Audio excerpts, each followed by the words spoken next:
Star Network is here. Hold no punches! I'm real revolutionary right now. Support this man, Black Media. He makes sure that our stories are told.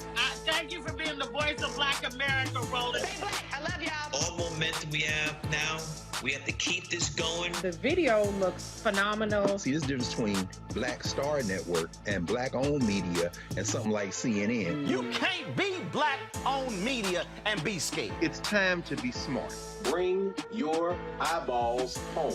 You dig?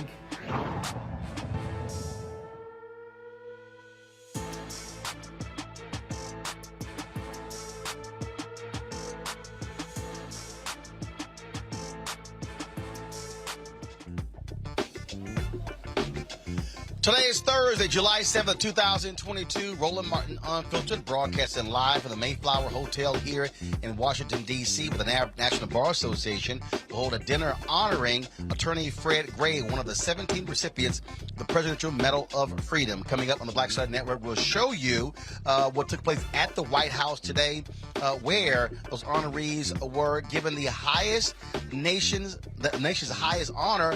But Denzel Washington, one of the honorees, was not there. We'll tell you why. Also, Brittney Griner has pleaded guilty in a Russian courtroom. She said it was not her intent to bring drugs into Russia. We'll explain to you what that means with legal expert Candace Kelly. Also on today's show, protests continue in Akron after a black man was shot at 90 times by police, 60 of those shots hitting him and killing him. Also on today's show, we'll also tell you what happened with Derek Chauvin, how he's going to spend more time in prison for the death of George Floyd. It is time to bring the funk. I'm Roland Martin Unfiltered on the Black Star Network. Let's go. He's got it. Whatever the miss, he's on it. Whatever it is, he's got the scoop, the fact, the find. And when it breaks, he's right on time and it's rolling. Best believe he's knowing. Putting it down from sports to news to politics. With entertainment just for kicks, he's rolling. It's on go, roll, roll, y'all. It's Roland Martin, yeah. Rolling with Roland now. He's funk, he's fresh, he's real, the best, you know he's Roland Martin now.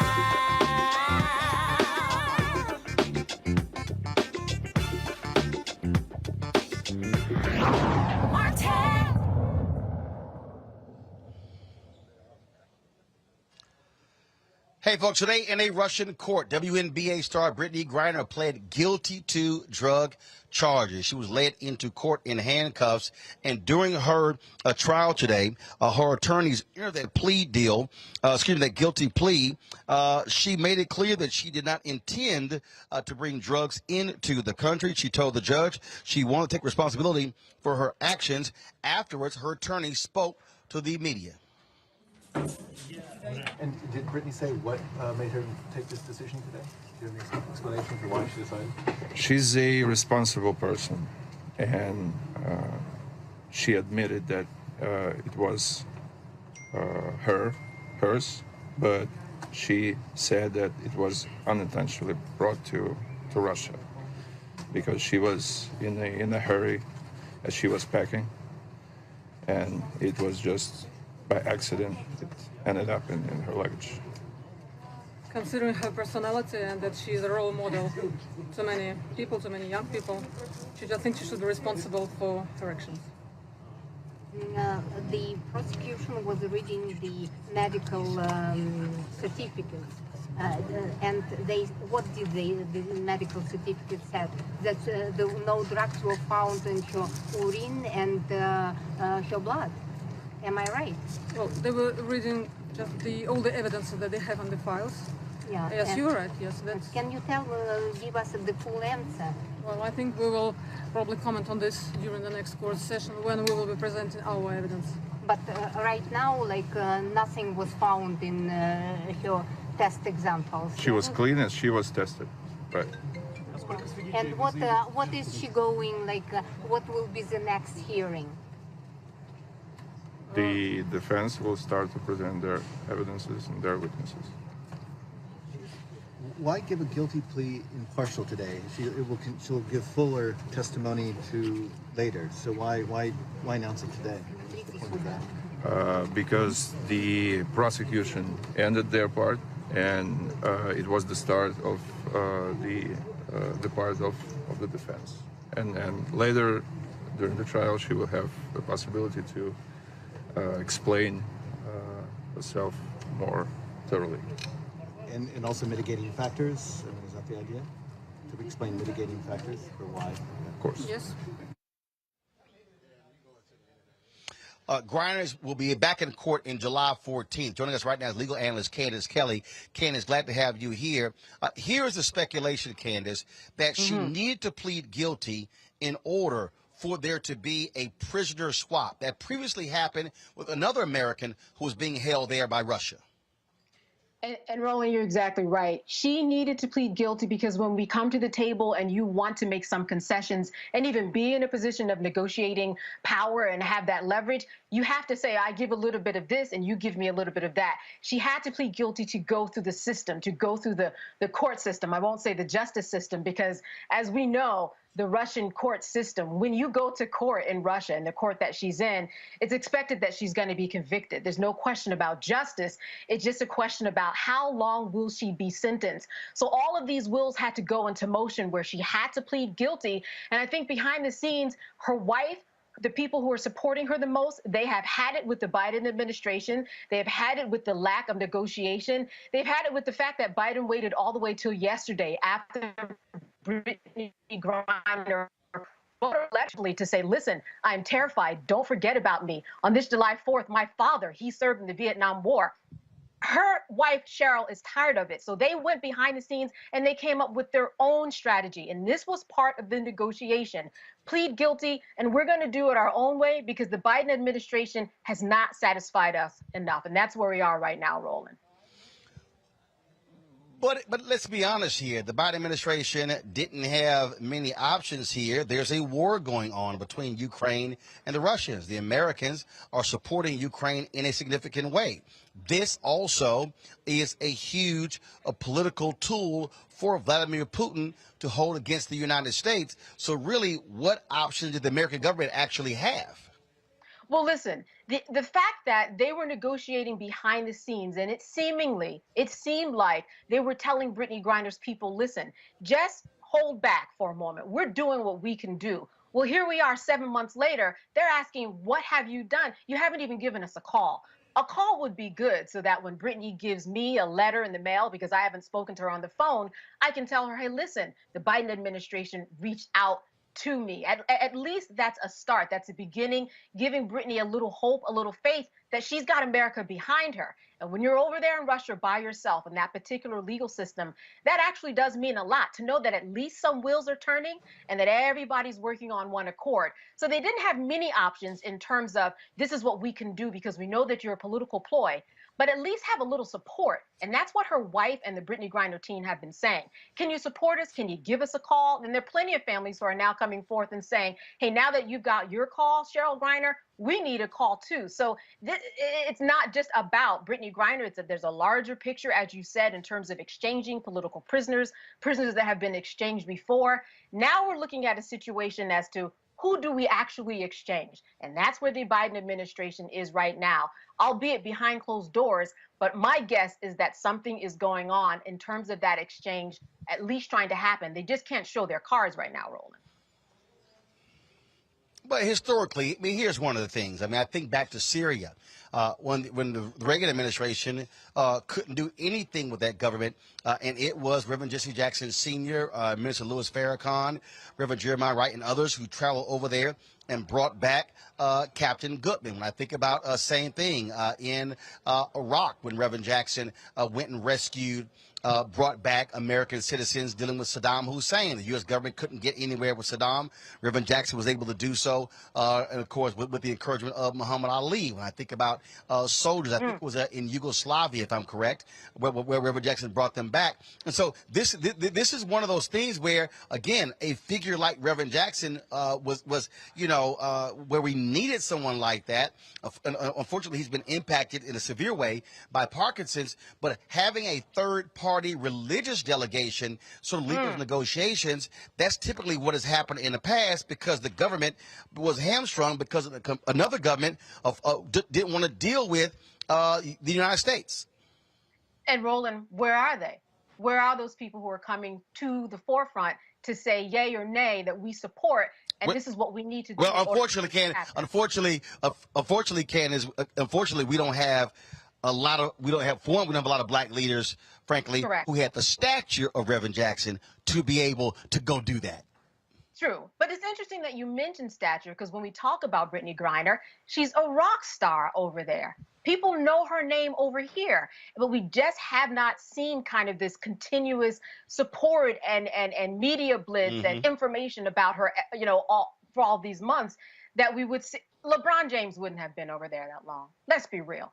And that's what we're talking about. We're talking about a black. First of all, let's be clear. LeBron James would not have to play over there for money. That's right. Unfortunately, the WNBA does not pay as much, and that's one of the reasons why Brittney Griner and other WNBA stars play overseas because they can't make the same amount of money. And people watching need to understand some of these female players are making $250,000, $500,000, or more playing overseas, money they simply will never see in the United States. Right. And it brings up a lot of questions about equity, and not only the equity in terms of payment, but now that she's in this country where she was forced to play because she could get more money, how are they treating black gay women over there? Roland, how are they treating black gay women over here? We know that in Russia, they do not accept gays on a whole. By and large, they want them exiled. You can't even have propaganda kind of be pandered, as they say, to young people because they think it might corrupt and you can get criminally in charge. So you've got all of these factors going on, and in the middle of this, she's this political pawn somehow when she was carrying hashish, which has nothing to do with politics.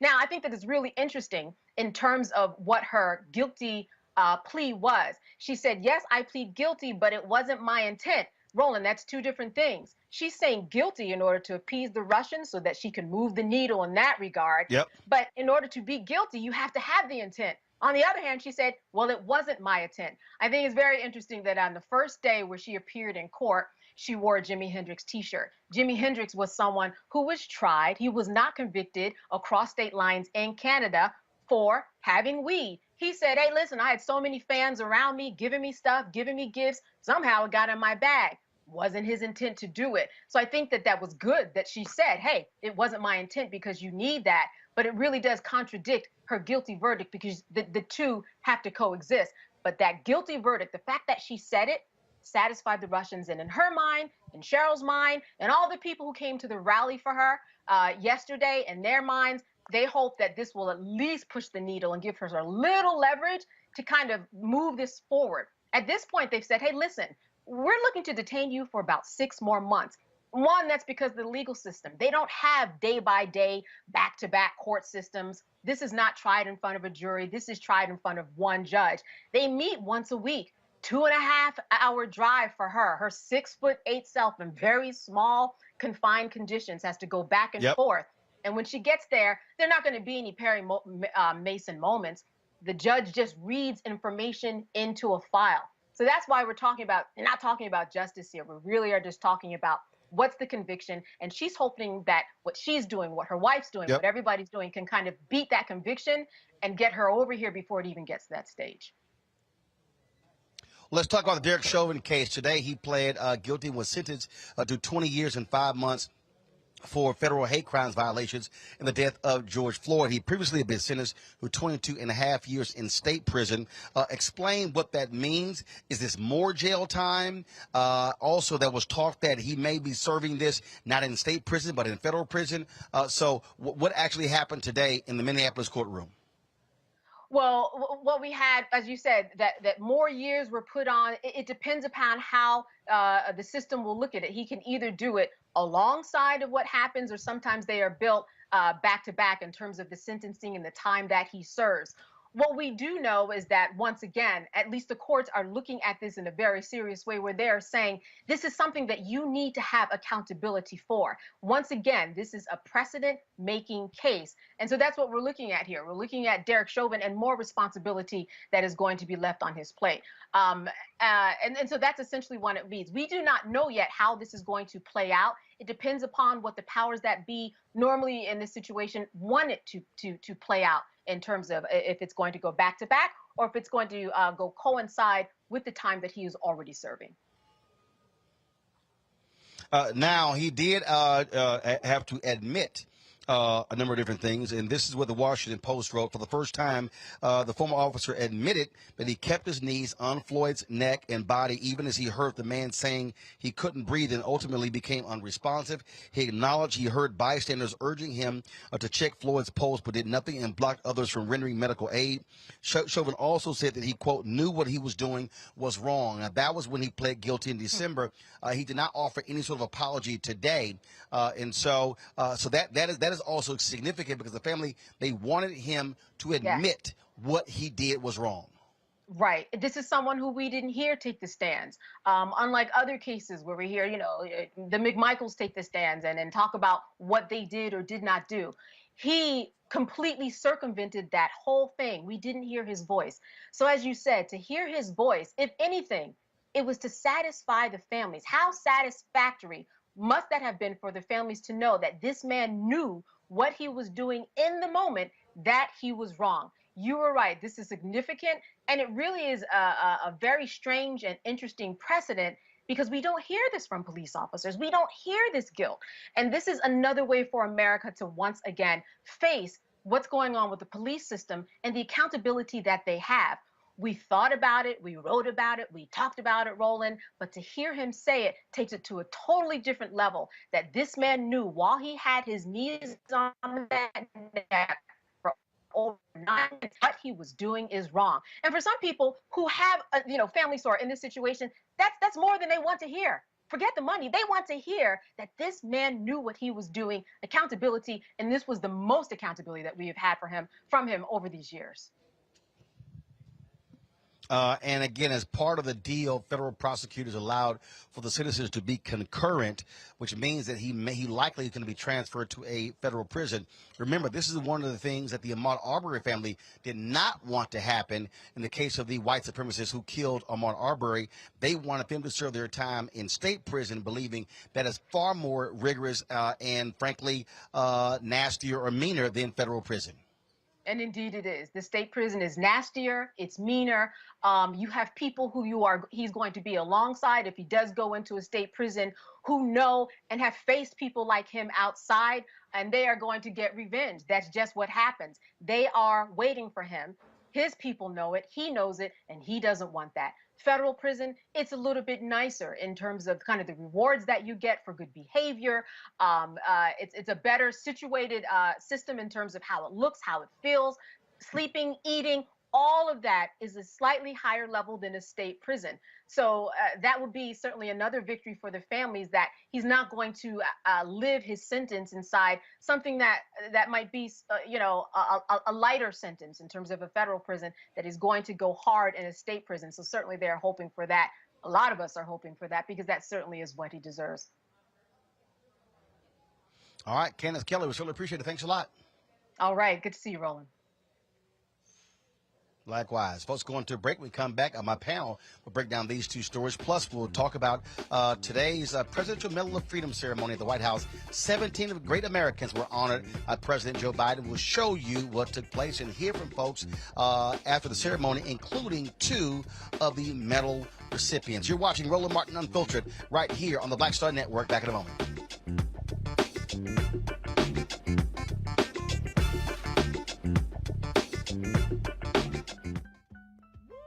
We're all impacted by the culture, whether we know it or not. From politics to music and entertainment, it's a huge part of our lives, and we're going to talk about it every day right here on The Culture with me, Faraji Muhammad, only on the Black Star Network.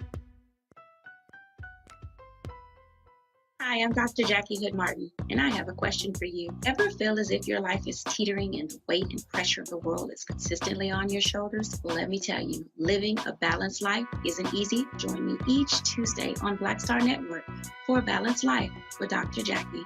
We'll laugh together, cry together, pull ourselves together, and cheer each other on. So join me for new shows each Tuesday on Black Star Network, A Balanced Life with Dr. Jackie.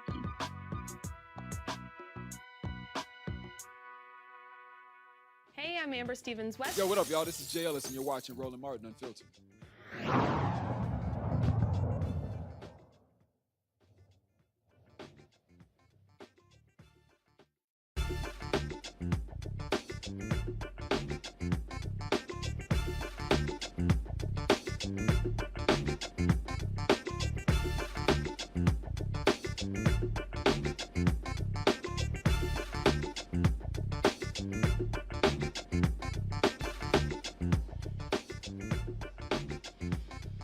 All right, folks, welcome back to Roland Martin Unfiltered. We are here at the Mayflower Hotel where the National Bar Association is holding a dinner in honor of attorney Fred Gray, one of the 17 Presidential Medal of Freedom recipients. Let's bring in my panel right now. Glad to have them on the show. Erica Savage, founder of the Reframed Brain. Glad to have you back on the show, Erica. Reese Colbert, Black Women Views. Also, Dr. Greg Carr with the Department of Afro-American Studies at Howard University. Reese, I want to start with you. There's a lot of attention, a lot of focus on Brittney Griner. WNBA players and others were saying the nation needs to pay more attention to this case, and now we're seeing some movement happen here.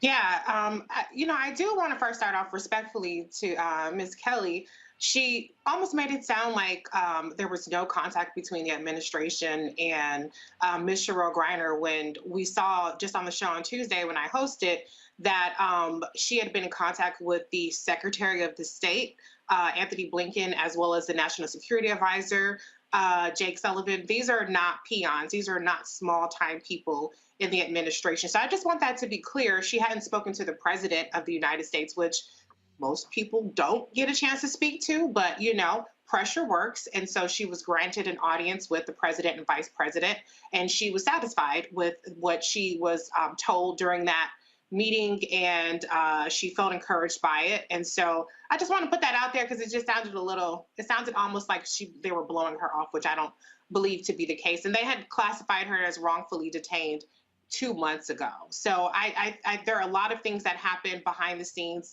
This is a delicate political situation. It doesn't always play out on social media. It doesn't always play out to where everybody can feel good about the movement that's happening, but that doesn't mean nothing was happening. But anyway, on another note, another thing I just wanted to say is people shouldn't take her pleading guilty at face value. We have a dims the rules kind of people. Well, if you did a crime, got to do the time, and she broke the rules, and what was she doing over there, and yada, yada, yada. But, obviously there's a strategy here. I don't know if you guys were paying attention, but not y'all, but, maybe the audience.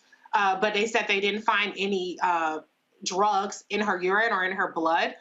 So this is not a person who's a heavy drug user. She's clearly not a drug smuggler, which is why she was facing 10 years. They tried to make it seem like she was part of an international drug ring. So I think that hopefully if this is what it takes to help move the needle forward and help expedite the process, hopefully that helps her out because she was going to get convicted anyway. There's a 99% conviction rate in Russia. It's not the trial that even we have here, which isn't always fair either.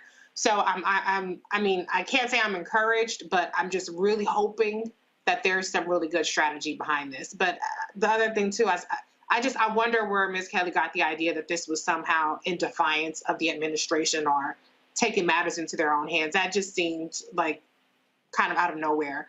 For all we know, it could have been in consult with them. So I would just be careful. I know that it's really easy to pounce on the administration, and I'm not trying to defend them and say they've been perfect, but I think we should also make sure we're putting out accurate information.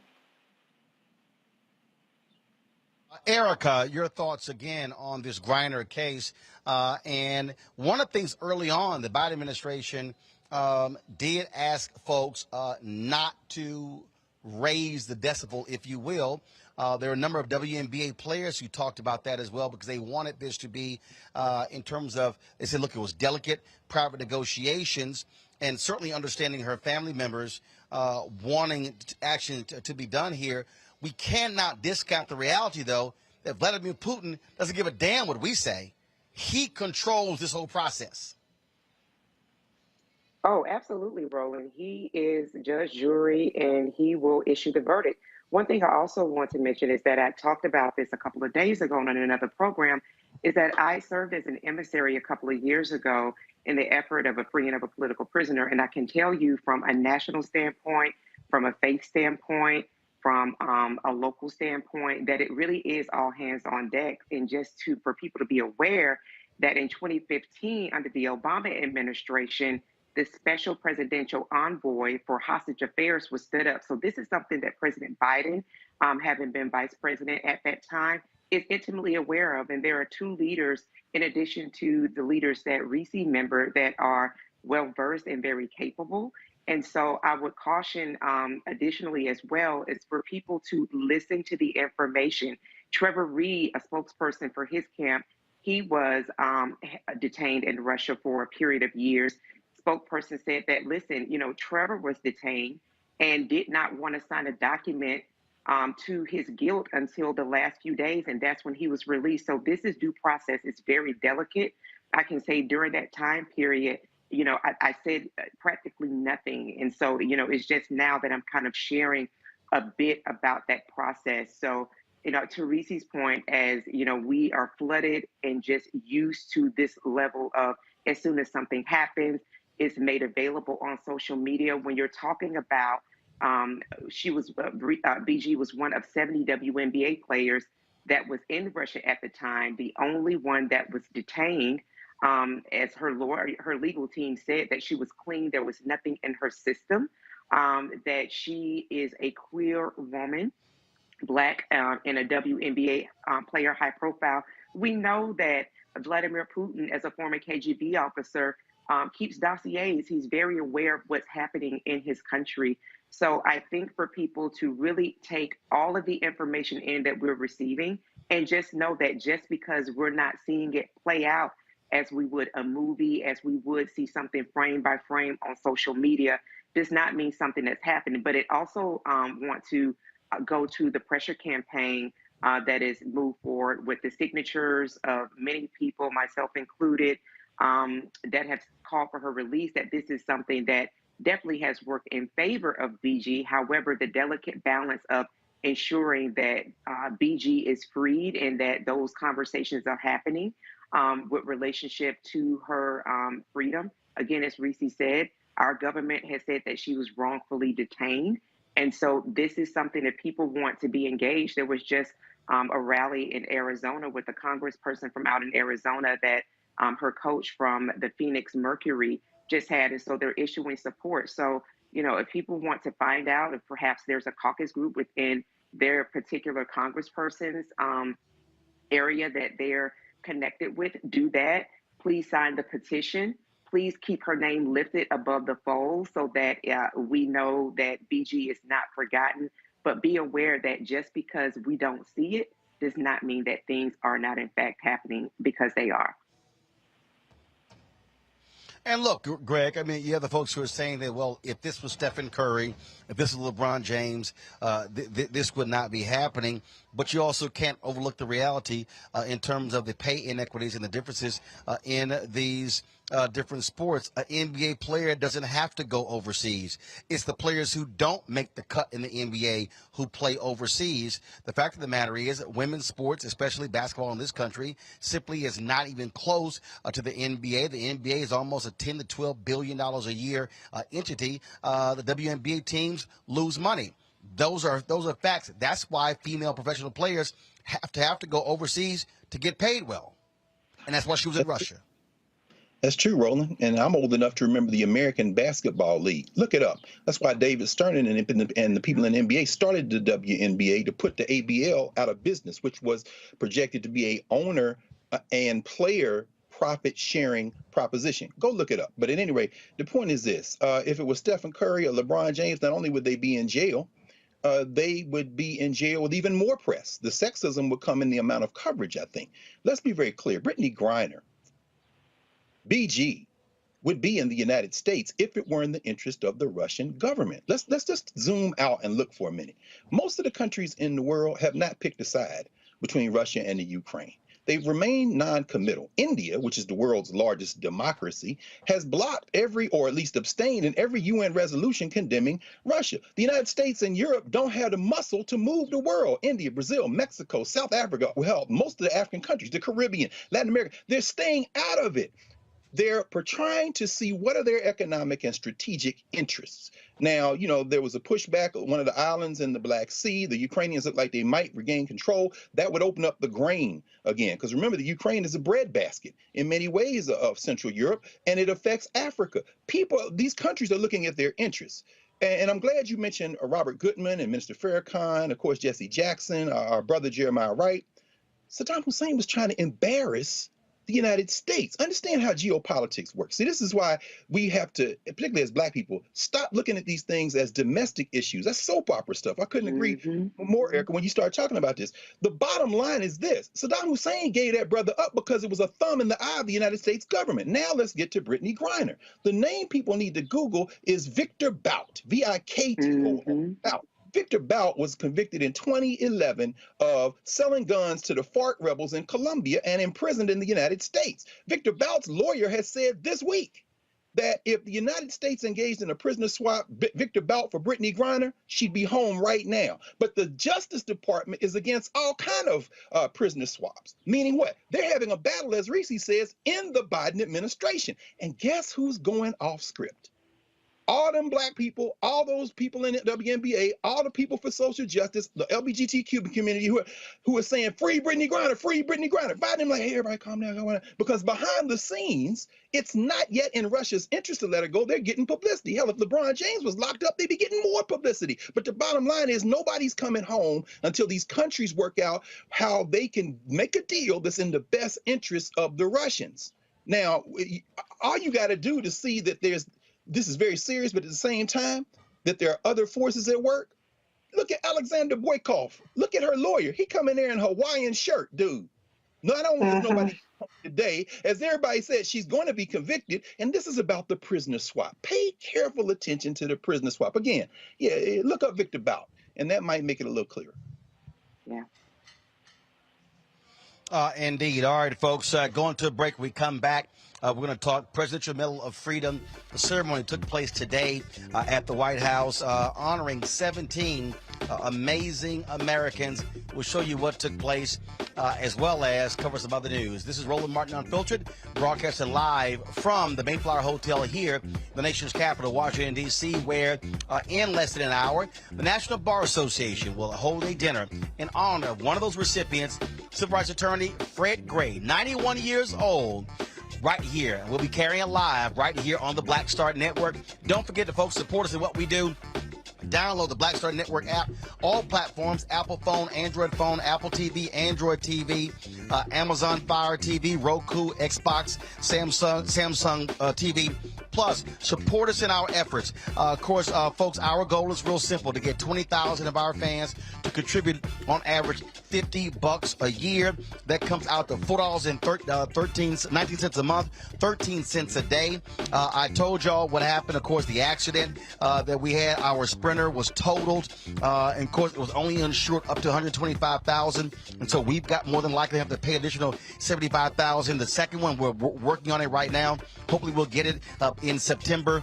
And so you can support us, check our money orders, P.O. Box 57196, Washington, D.C. 20037-0196. The Cash App is $RM Unfiltered. PayPal is R Martin Unfiltered. Venmo is RM Unfiltered. Zelle is Roland at RolandSMartin.com. Roland at RolandMartinUnfiltered.com. We'll be right back. I'm Deborah Owens, America's Wealth Coach. And on the next Get Wealthy, what do the ultra wealthy know that most of us don't? Well, the truth is that there is financial exclusion. And unfortunately, far too many Black folks haven't had access to this knowledge And that's exactly what we're going to talk about on our next Get Wealthy with Melinda Hightower, a banker who's doing something to share exactly what you need to do to make it into the high net worth status. They weren't just saving just to save, they were saving for a purpose. That's right here on Get Wealthy with me, America's Wealth Coach, only on Black Star Network. Pull up a chair, take your seat. The Black Tape with me, Dr. Greg Carr, here on the Black Star Network. Every week, we'll take a deeper dive into the world we're living in. Join the conversation only on the Black Star Network. Hi, everybody. This is Jonathan Nelson. Hi, this is Cheryl Lee Ralph, and you are watching Roland Martin, Unfiltered. I mean, could it be any other way? Really? It's Roland Martin.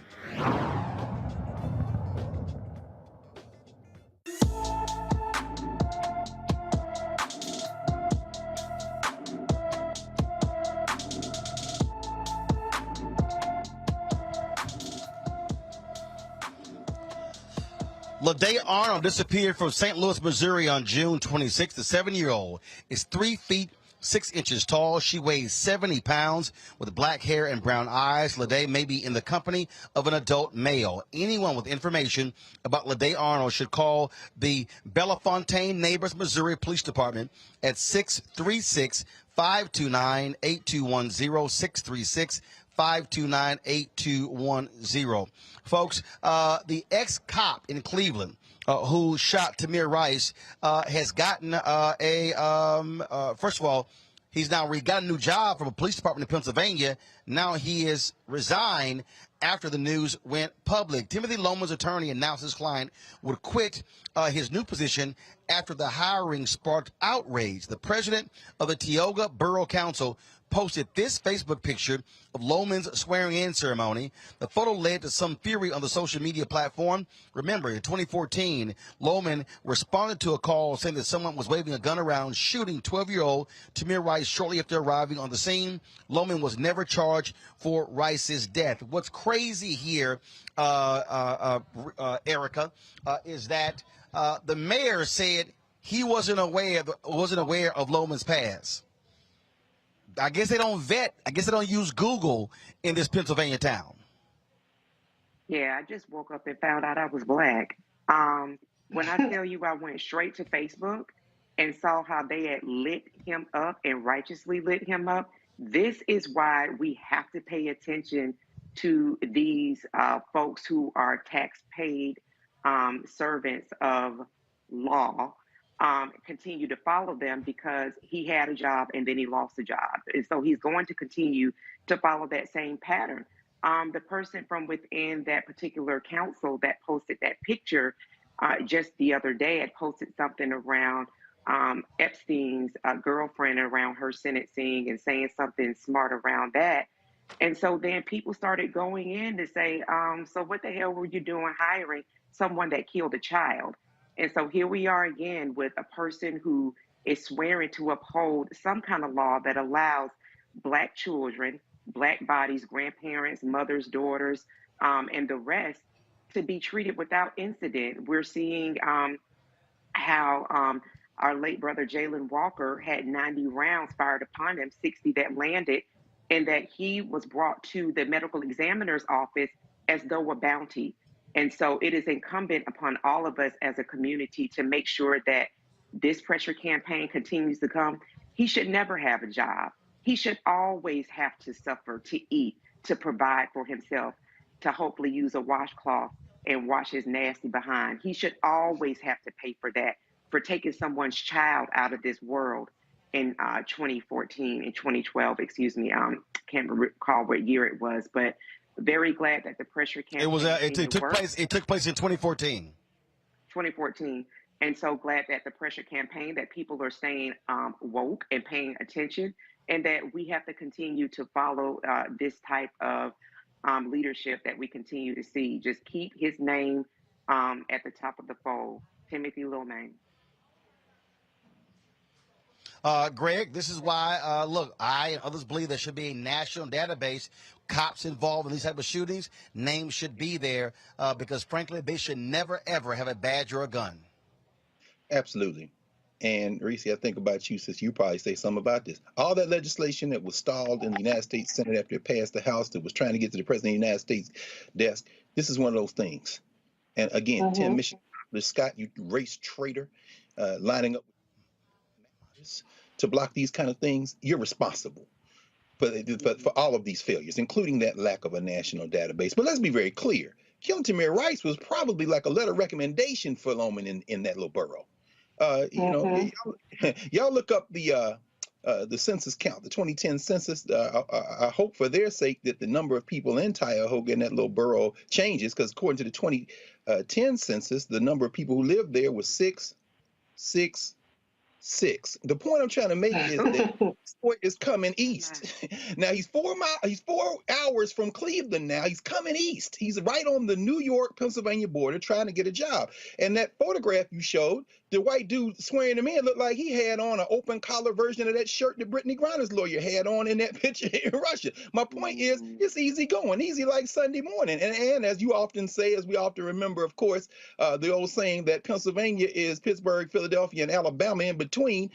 He's welcome in those boroughs. And the only thing that's going to stop that, to exactly what you just said, Erica, is we got to keep the heat on. Just like BG's people and all of us who support her banged on the government, even though the government is involved in a geopolitical game, we got to bang on people like this. You should not know a minute's rest for the rest of your natural life. And then when you die, then the problem starts, because then you're going to take it up with Tamir. Then you're going to take it up with George Floyd. Then you're going to have to deal with Breonna Taylor. See, the ancestors waiting on your ass. That is, if you're close enough to deal with them, because you might actually be with the other people in the 666 borough that you almost got hired. I mean,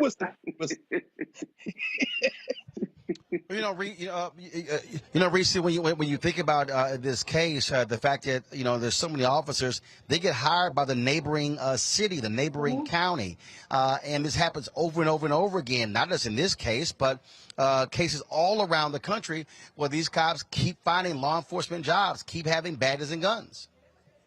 Yeah, because as Dr. Carr said, it's a feature, not a bug, that they have these records. I mean, I think it is important to have the national database, which is what the George Floyd Justice and Policing Act will be. But the thing that's going to be the most powerful, which is the most unfortunate part about it, is public shaming and heat as pressure and putting pressure, as Erica said and as Dr. Carr said. It's unfortunate, though, the same way it is when you have cops who kill people every day, the same way you have people who are killed but not in mass shootings every day. It's almost like it's only certain cases that get the attention, and then we keep our focus on those, rightfully so. But you have to wonder about all the people that don't make the headlines, all of the cops that, like you said, jump from town to town with no repercussions. That's what's really scary, because we know a name, but we don't know all the names of the cops that are doing the kinds of things that this officer did to Tamir Rice. Folks, the protests continue in Akron, Ohio, in this just shocking and sickening case. Black man, 90 shots fired. 90 shots fired, 60 of them hitting him. Jayland Walker, the protests have been going on in Akron, Ohio, since it took place. Those arrested recently were Breonna Taylor's aunt and Jacob Blake Jr.'s father.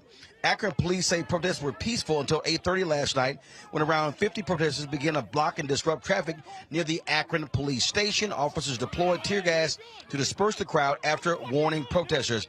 White and Blake joined more than 40 protesters who have been arrested since this weekend. Again, Jayland was shot more than 90 times by 8 officers, hit by more than 60 bullets on June 27th.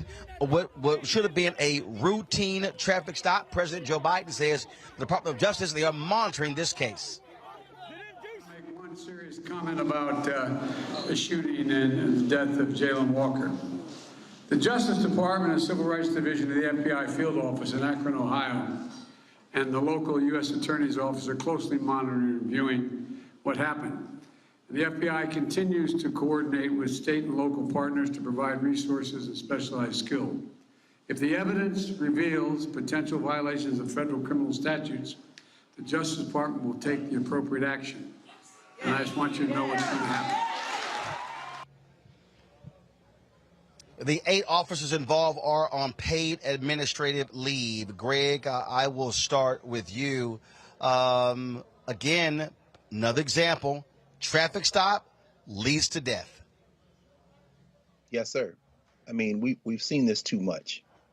The President of the United States' hands are tied, but some of that rope is rope he spun himself. The front page of the New York Times today has an article about how people want somebody to punch somebody in the face. I understand the President of the United States. I mean, this is a country he was born and raised in. He believes in it. He believes in its systems of government. And just like his Justice Department is very likely standing in the way of a prisoner swap, and maybe with legitimate concerns, he's saying, sitting there, you know, if this, if that. These 4 white boys got a damn paid vacation. You kill a black person in the United States, you get a paid vacation.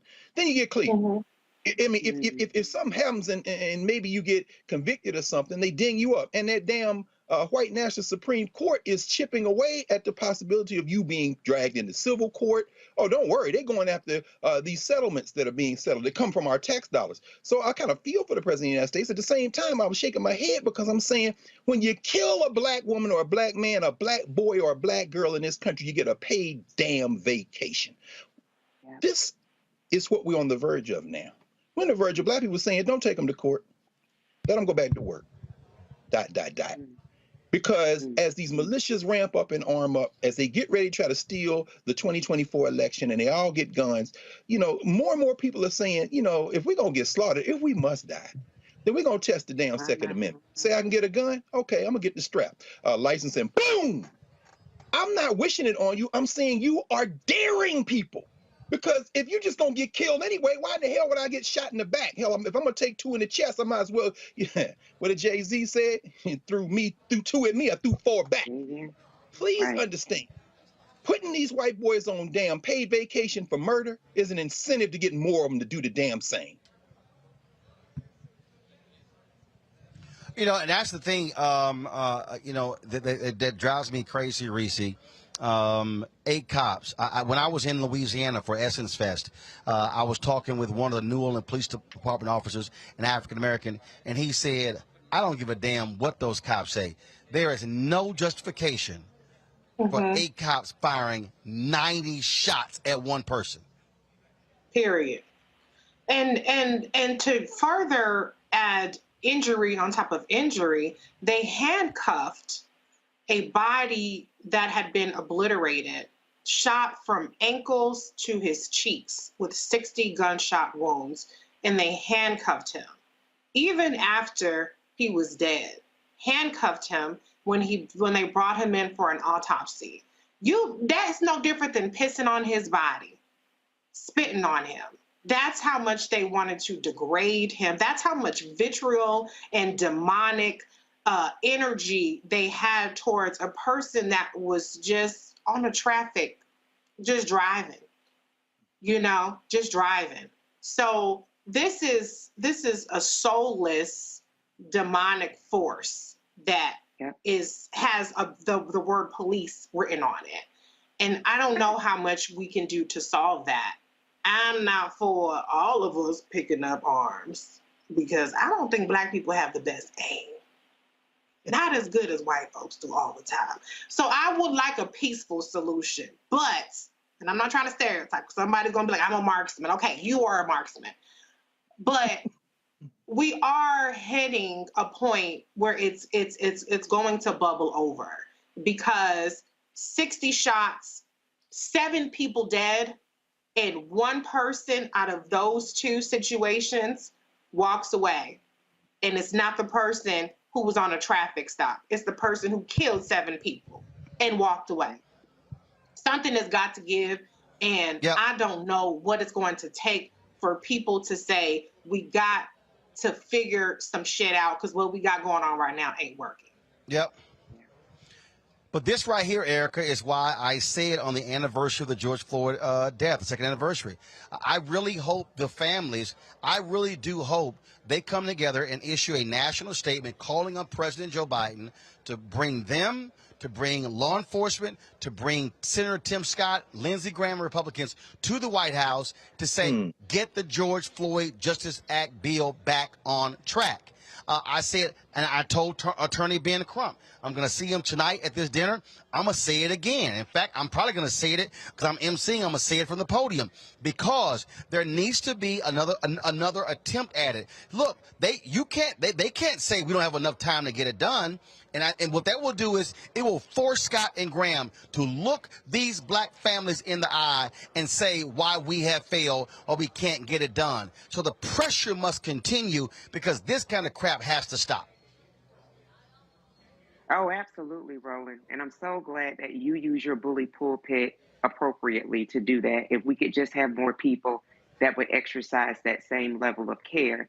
I will say with regard to Tim Scott, that's what I'll call him, Tim Scott, that, you know, for him to be reminded of who he is. And I think that continually putting in the face these black families, I think about Jayland Walker's mother, and it really, breaks my heart to have seen and listened to her as she sat in a church, a place she felt safe, a place in his and Lindsey Graham's own state where 9 black people were gunned down while having Bible study not that many years ago. That's where she was rocking back and forth, crying, giving an interview, number one, grieving the death of her son, but the way in which her son was executed and executed on body cam for the world to see, and executed in a way by these slave patrol agents where they were reloading magazines as though they were as if they were hunting an animal. When I look at that crowd, the footage that you showed just a moment ago, I'm looking at the restlessness of a crowd. I'm seeing people that are pushing back against the police, that are refusing and saying, well, if you're going to mace me, I'm still going to record it. I'm looking at other black men coming to the aid of black men. People are tired as hell. And I think that if these folks think that there is not a bill that is coming due, baby, as soon as you put seed in the ground, it starts to germinate. And those seeds don't come up right away, but they do come up. And so for those 8 officers that are on paid administrative leave at the expense of those taxpayers in Akron, Ohio, I hope they continue to stay in the streets. I hope they keep the pressure campaigns up. And I hope that they continue to ensure that Jayland's name is not lost as we continue to face more and more gun violence. Do not let this black man's name fall to the ground. All right, folks, hold tight 1 second. We're going to go to another break, and we come back. We're going to show you what took place at the White House today. The Presidential Medal of Freedom, 17 honorees, and, of course, luminaries, civil rights luminaries, Diane Nash, as well as Fred Gray. They were honored. Simone Biles became the youngest person ever awarded the Presidential Medal of Freedom. Denzel Washington is an honoree, was not there. We'll explain why. You're watching Roland Martin Unfiltered right here on the Black Star Network. Back in a moment.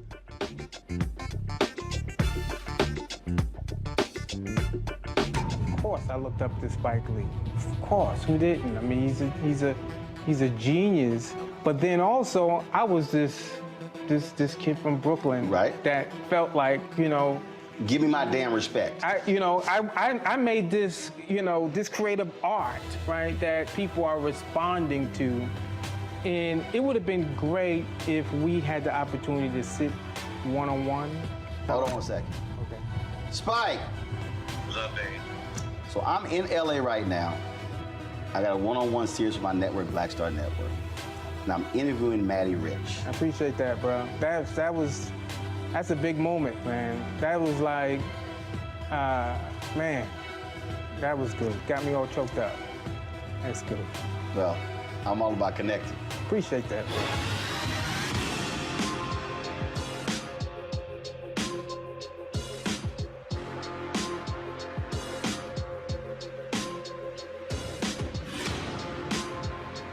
I'm Dr. Jackie Hood Martin, and I have a question for you. Ever feel as if your life is teetering and the weight and pressure of the world is consistently on your shoulders? Well, let me tell you, living a balanced life isn't easy. Join me each Tuesday on Black Star Network for A Balanced Life with Dr. Jackie.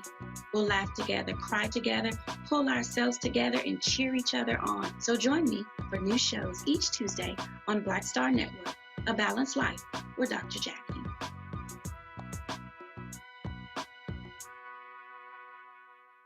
Hey, what's up, everybody? It's Godfrey, the funniest dude on the planet. And you're watching Roland Martin Unfiltered. Ow.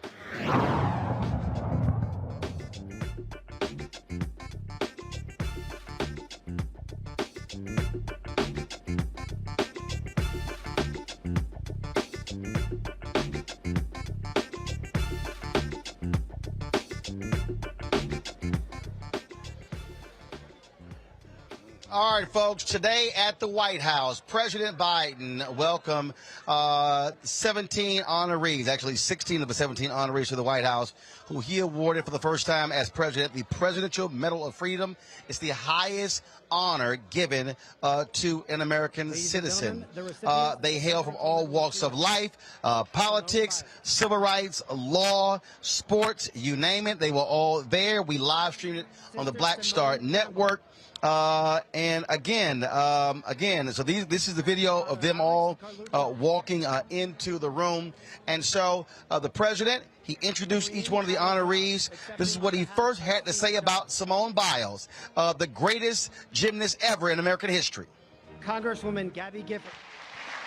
Simone Biles, the most decorated American gymnast in history, who everyone stops everything every time she was on camera. Just to watch, just to see her. When we see her compete, we see unmatched power and determination, grace and daring. A trailblazer and a role model. When she stands on the podium, we see what she is. Absolute courage to turn personal pain into greater purpose, to stand up and speak for those who cannot speak for themselves. Today, she adds to her medal count of 32. I know you're going to find room. 32 Olympic and World Championship medals. At age 25, the youngest person ever to receive the Medal of Freedom. The youngest ever.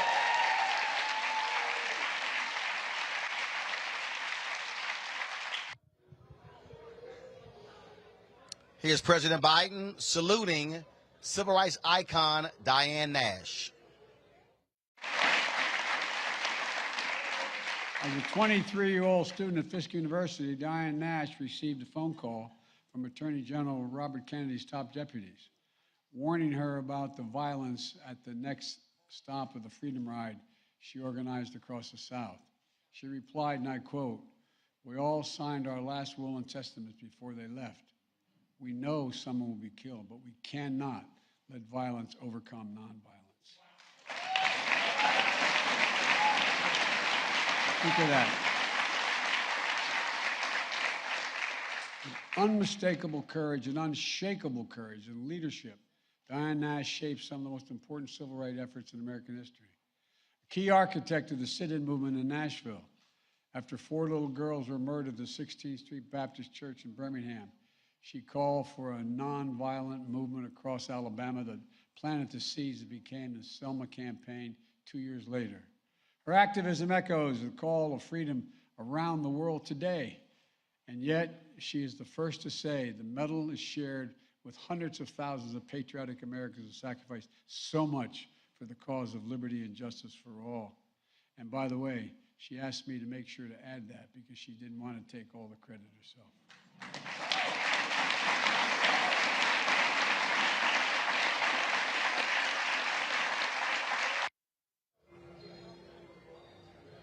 One of the folks she knows very well is a 91-year-old civil rights attorney, Fred Gray, also one of the honorees.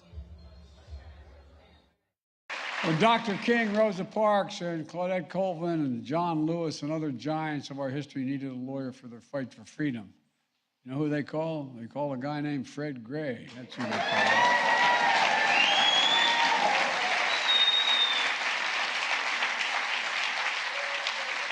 One of the most important civil rights lawyers in our history. Fred's legal brilliance and strategy desegregated schools and secured the right to vote. He went on to be elected as one of the first African Americans to Alabama state legislature since Reconstruction. An ordained minister, he imbued a righteous calling that touched the soul of our nation. And at 91 years young, he's still practicing law. He's still...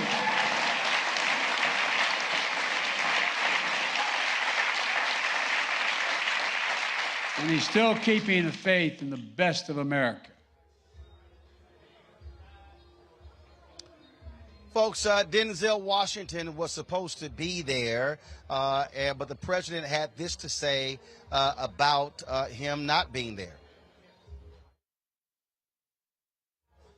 Okay, sorry, folks, we should have had that. So he announced that Denzel Washington could not make it. Well, the fact of the matter is, Denzel Washington tested positive for COVID and was unable to make it. I was texting his wife, Pauletta. Both were greatly disappointed. But the president did say in his speech that he would be awarding his medal at a later date. Also, the other individual who was honored was a nurse out of New York, a Jamaican immigrant who was the first person to actually get the COVID vaccine outside of the clinical trials.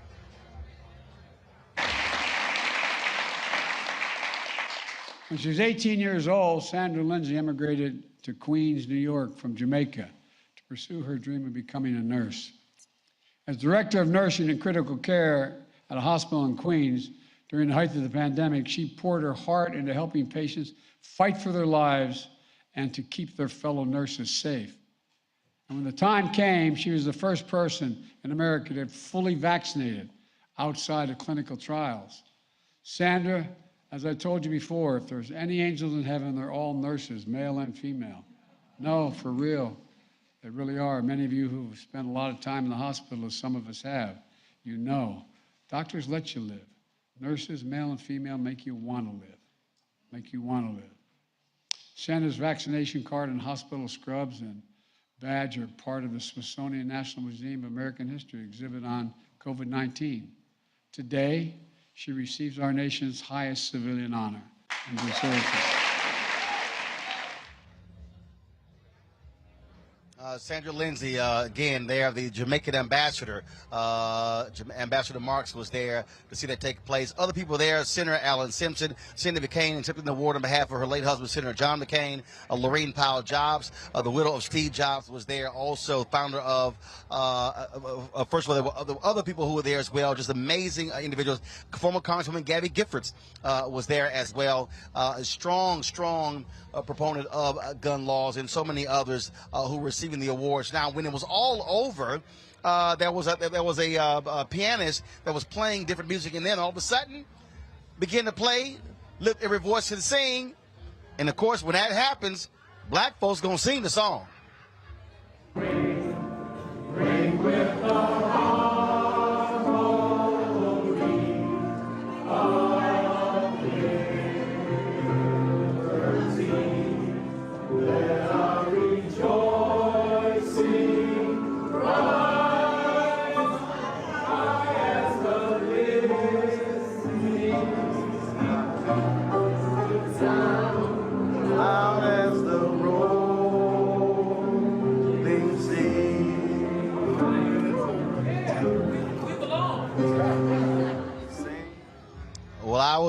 Well, I was there in the room shooting that video, got a chance to talk to a number of people afterwards, talk about this important day.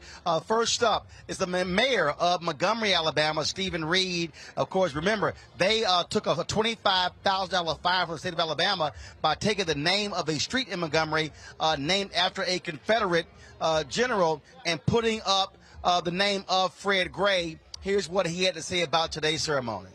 All right, Mendes, your thoughts, especially your hometown hero, Fred Gray. You know, it is great for Attorney Gray and his family. We're honored that he calls Montgomery and Tuskegee home. But I think more important than anything, it's great great that his work has been recognized, his dedication, his longevity, all of the things that he wanted to do in terms of striking down segregation, he did, and I'm a beneficiary of that, and so many of us are. So it's great to be in this moment and to witness it firsthand. Got it. Former U.S. Senator Doug Jones, caught up with him as well. Obviously there are some big names up there, but being from Alabama, just your thoughts about Fred Gray. My friend Fred, my hero Fred, absolutely long overdue honor. One of the unsung heroes of the movement.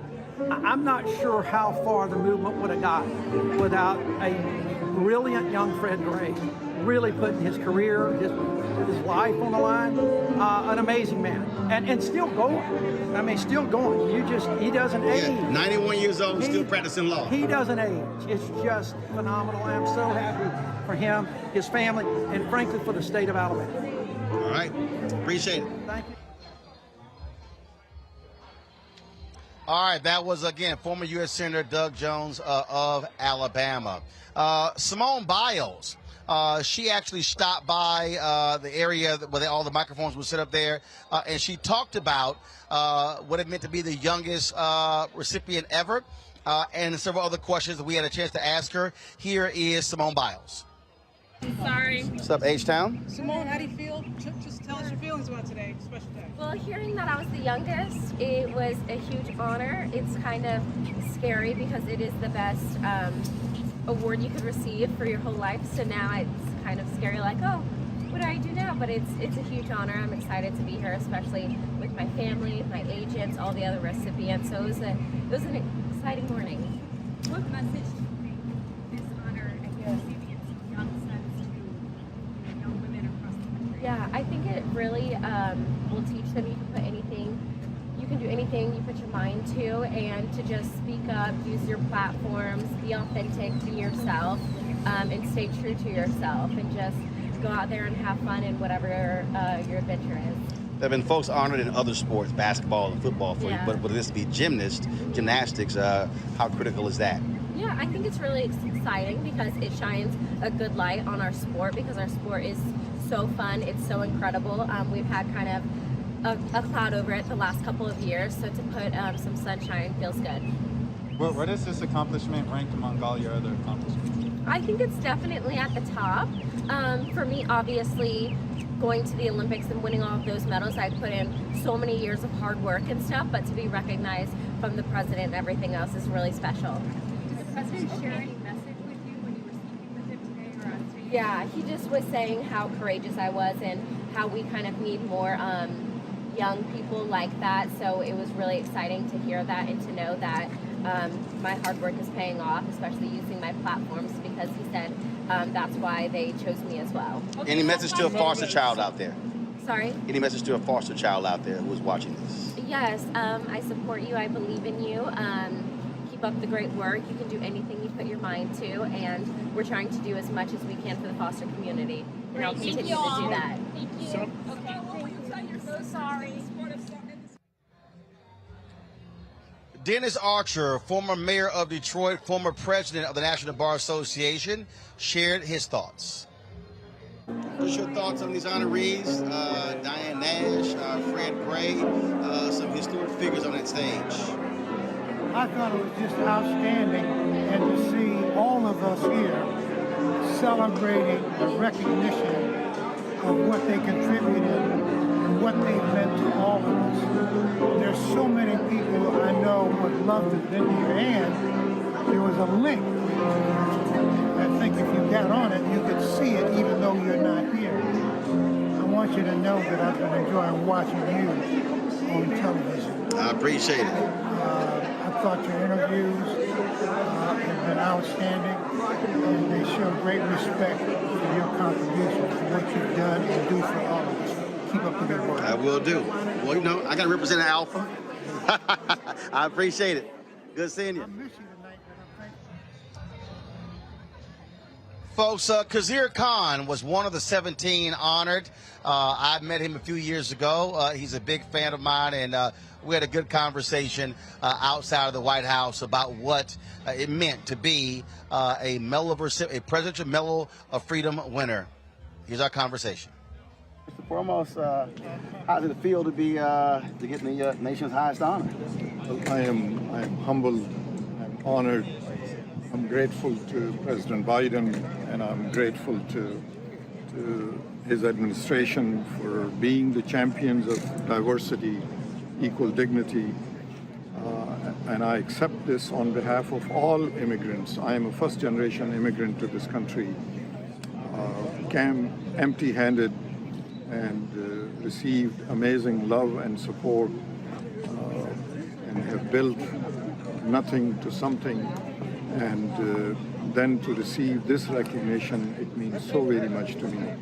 I feel that that journey is moving forward because there is so much more that still needs to be done to uplift so many Americans that still have not shared American dream. So it's a reminder that that journey continues. And we will continue to speak, we will continue to come together, and together we will defend our foundational values so that the journey could complete. Without effort, without a struggle, our civil rights would have not been possible. It was the valorous action and struggle that we have civil rights now. But still, more needs to be done, more shall be done. So it is in that struggle, in that effort that I accept this award. You were quite emotional a few times up there. Yes, it's a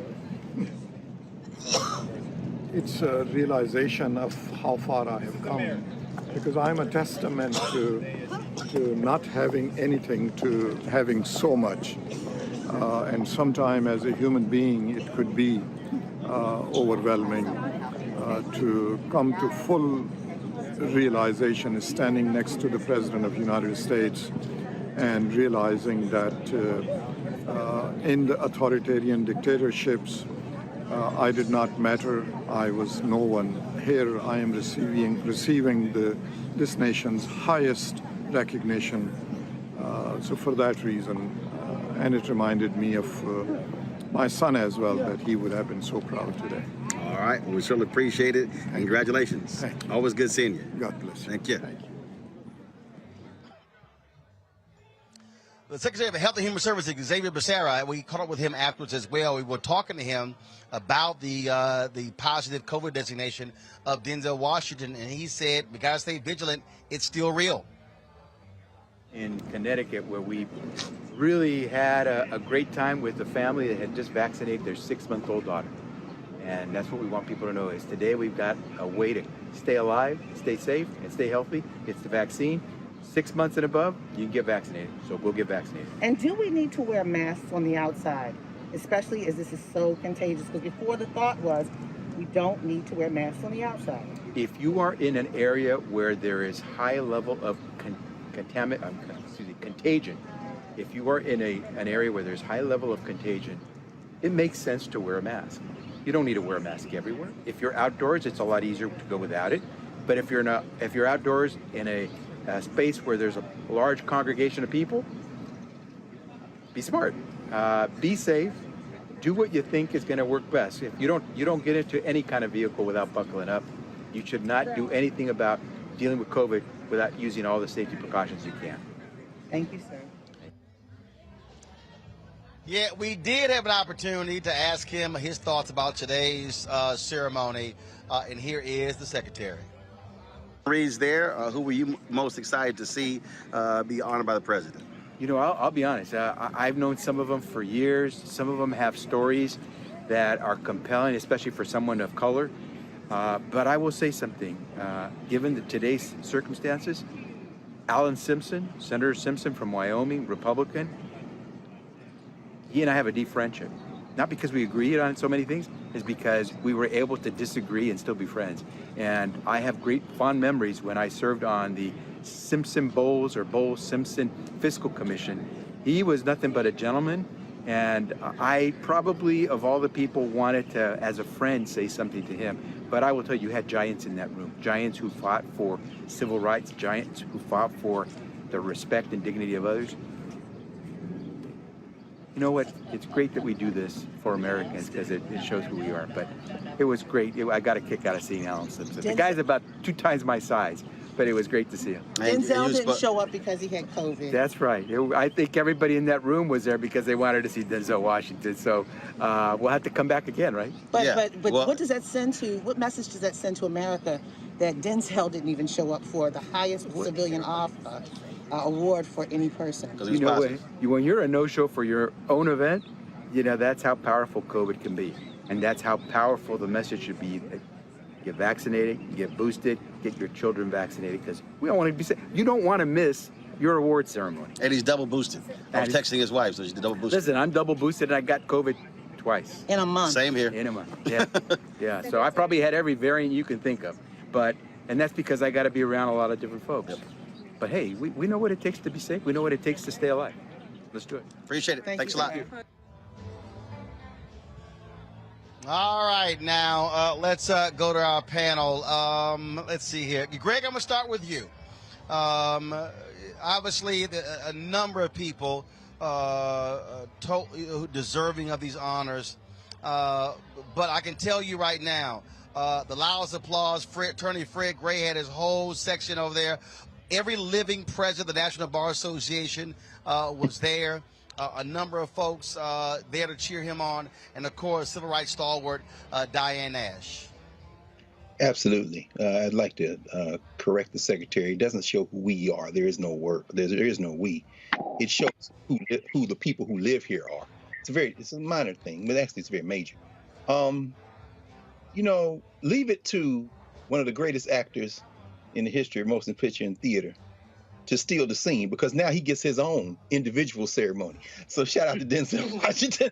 But that having been said, you know, Simone Biles obviously deserves that medal.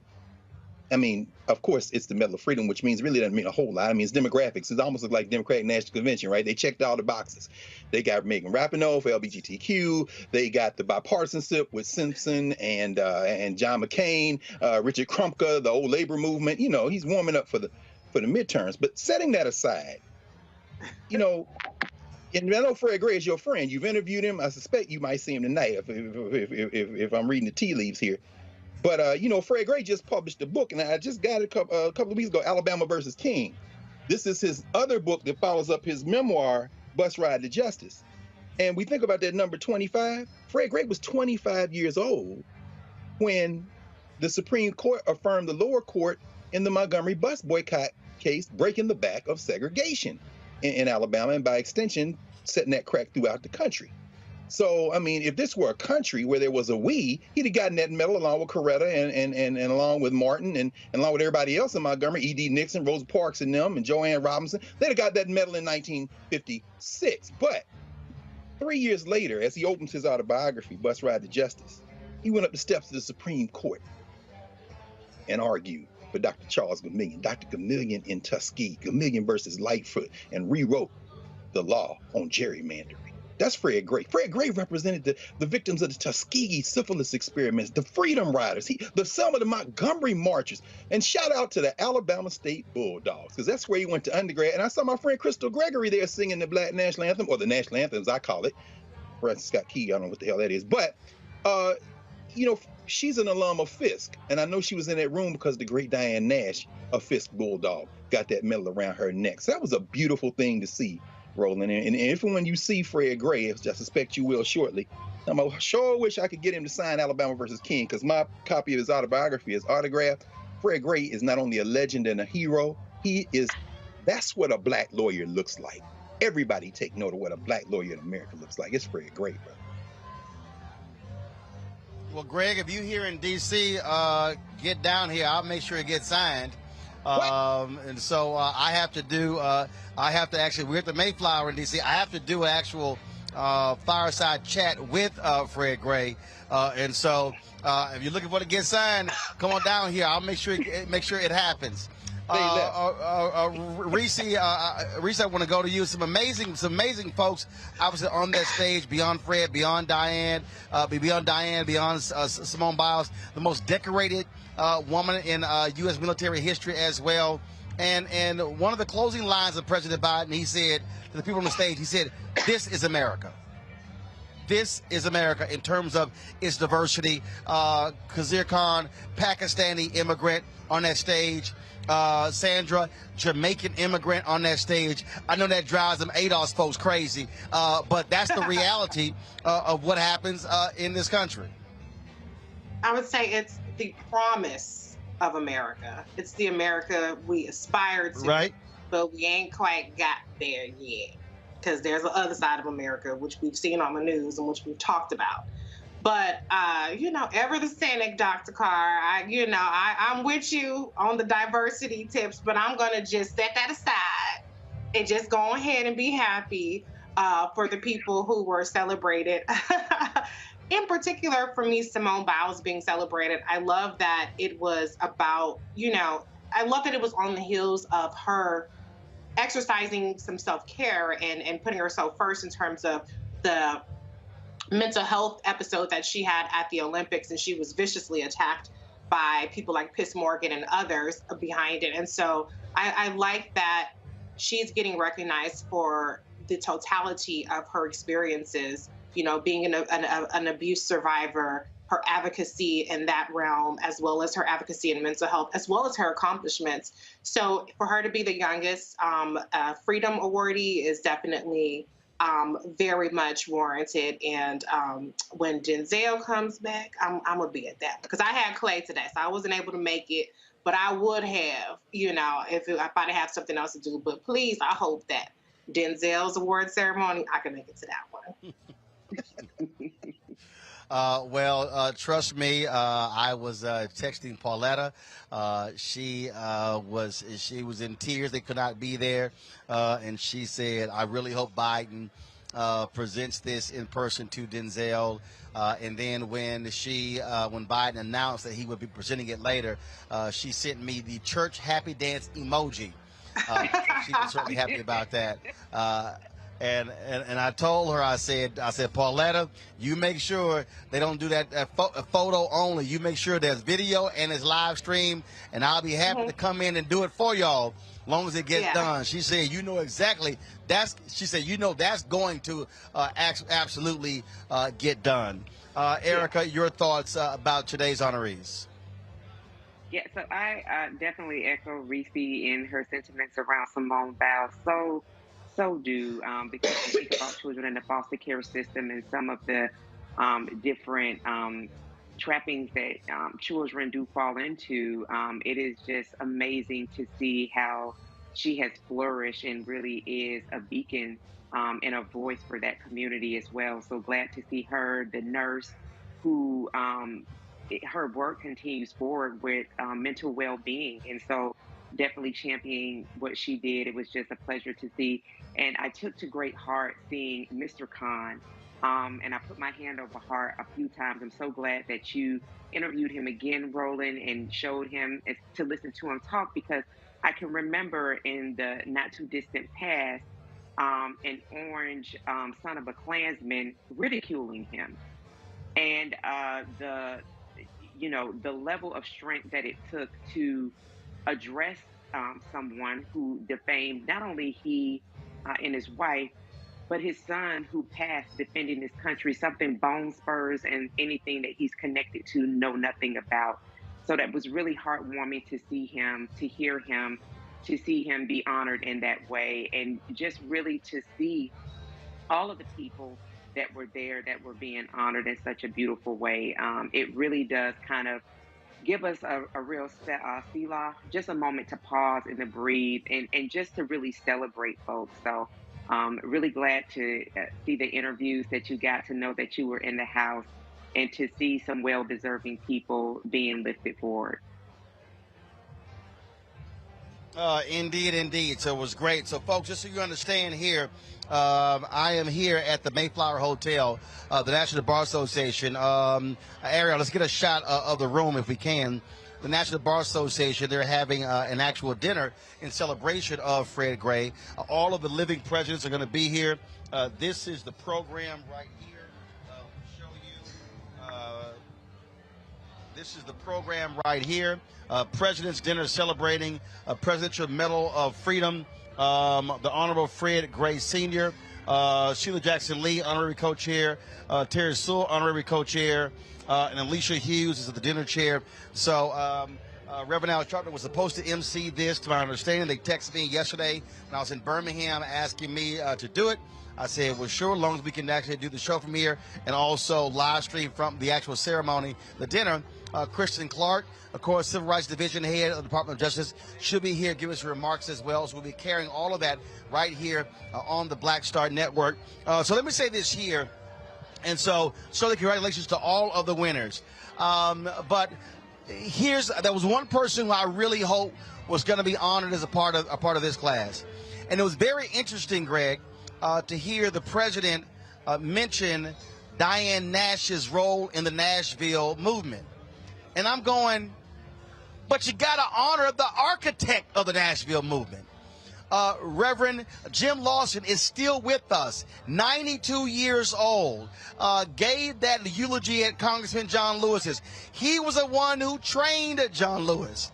He was the one who trained Diane Nash. He was the one who trained all of those folks, James Bevel, all of those folks who came out who were all SCLC workers. They came through Nashville. I really hope, remember in Selma, you had my man Jesse Williams, who played Reverend Jim Lawson. He was the one who made the call to MLK to come to Memphis. I had sent a text message last year to Susan Rice as well as to Cedric Richmond. I said, man, you definitely got to honor him. And here's the other thing, and I'm going to go ahead and say it, and it's very interesting. Out of all of the major figures who round out the king, Reverend Ralph Abernathy, even posthumously, has never been a Medal of Freedom honoree. I think he's deserving, and there's absolutely no doubt, Greg, that Ella Baker should be honored posthumously with the Presidential Medal of Freedom. Your thoughts on those three civil rights figures? Brother, when you said Ella Baker, I thought about Septa McClark, and I thought about Miss Hamer, Fannie Lou Hamer, and so many others. You know, this just goes to show you, and again, no, I'm not being cynical, Reese. My eyes are wide open. I just don't let America get off for its sins. And I think there may be one reason why Jim Lawson doesn't have one, quite frankly, because he doesn't have a champion. You know, I watched and listened to Congresswoman Sewell over the last couple of days, and she fought. She fought for that medal to hang around Fred Gray's neck. And she'll be there tonight, and I'm sure she'll tell that story again. You know, I'm not sure that the other figures you mentioned have a champion. You know, there's a lot of this is politics. And all due respect to entertainers and athletes, and I don't care who they are. This isn't singling out any athlete who's gotten one or entertainer that's gotten one. This were a country, a nation, as opposed to kind of place where people have to jockey for position and you got somebody got a cape for you, then everyone you named and everybody else would have one. It wouldn't just be them. It would be, you know, I mean, you name it. Does Constance Baker Motley have one? I mean, you start talking about sisters who deserve one before just about anybody else, then you got to have her on the short list. I mean, but Ella Jo Baker, without Ella Baker, arguably you don't have the formation of SNCC in the way that it looked. And if you brought all of the ancestors back who were part of SNCC and brought all the ones who are living together and said, if you could give out one medal, who would it be to? They might say Ella Jo Baker. So, you know, we'll see going forward, but some things you just can't explain. If you don't have a champion, you know, maybe if Marcus Garvey had the right champion, Barack Obama would have issued a pardon, or maybe Joe Biden would. But you know, it's too much of this is politics, and you can give out as many of them as you want. And so maybe we need to, I think, to your what you're raising, maybe we need to now just say, you know, if you're gonna have the next black neck around that medal hangs around who's still breathing while you got a chance, need to be Jim Lawson. That's a good point you're raising, brother. Absolutely, absolutely. I will say this here. There is a member of Congress, Representative Rosa DeLauro, who has introduced the resolution to award the Congressional Gold Medal to Constance Baker Motley. And that actually was reported on in February. And so, look, I'm going to be the champion for those three. That is Lawson, as well as Baker and Abernathy. And I can tell you right now, when I interviewed Juanita Abernathy, before she died, I interviewed her in 2018 in preparation for MLK 50. I can tell you that, and I'm telling folks to understand, it is extremely painful for the Abernathy family to see folks like Andrew Young, Reverend Jackson, Reverend C.T. Vivian, Joseph Lowry, Reverend Congressman John Lewis, and so many others get the Medal of Freedom over these years, and Abernathy never has. I can tell you for a fact that, we were in there, and Anthony was there shooting with me. The pain and the bitterness of that family is evident. And there are a lot of people who believe that a lot of civil rights people who are still upset with him for writing in his book about Dr. King allegedly having affairs the night before he was killed. But there's no way that you can honor a lot of these civil rights folks and you not honor the man who literally was standing right next to King. And as King said, without Ralph, it ain't possible. And so I just think, again, for history's sake, and I know somebody watching right now or saying, well, Roland, somebody's passed on. Yeah, but it's important for history's sake. It's important, for that acknowledgement. And that's why it's important that Ella Baker be recognized. And in many ways, Ella Baker, folks, if y'all want to go read Barbara Ransby's book on Ella Baker. Ella Baker, in many ways, was like Reverend Jim Lawson. They were not the ones trying to be out front. They were not the ones trying to call news conferences. In fact, if y'all want to see, first of all, go to Black Star Network. You can see my interview with Fred Gray. You can also see my interview with Reverend Jim Lawson. Reverend Lawson said his last image of MLK was MLK in the pulpit at Mason Temple on April 3rd, 1968. And he said to me, and I was exactly where I was supposed to be, sitting on the end of the pew in the back.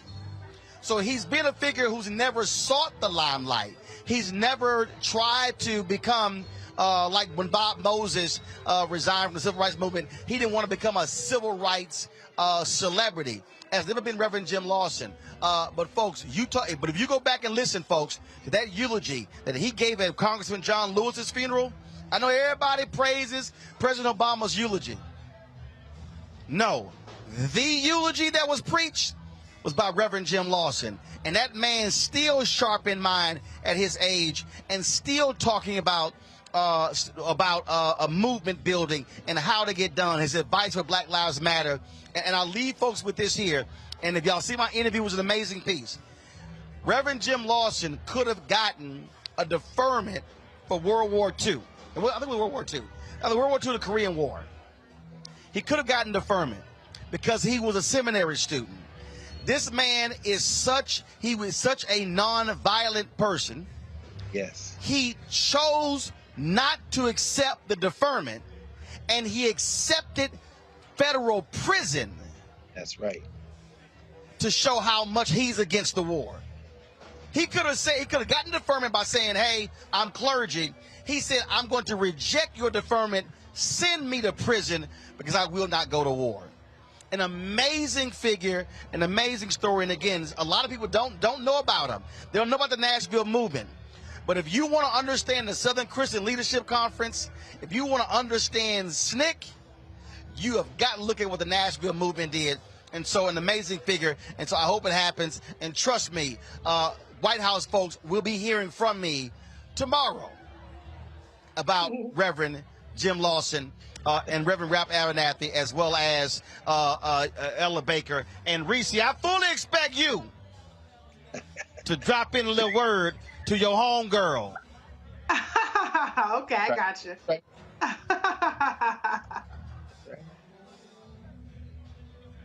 Just making sure we clear, Reese. We're here, okay. All right, y'all. I'm going to go to, got to do that. All right, y'all. I'm going to go to a quick break. YouTube. When I get back, y'all better be 1,000 likes. I don't know why y'all got me having to ask y'all for this, but I'm going to go to a quick break. We'll come back. Roland Martin Unfiltered on the Black Star Network.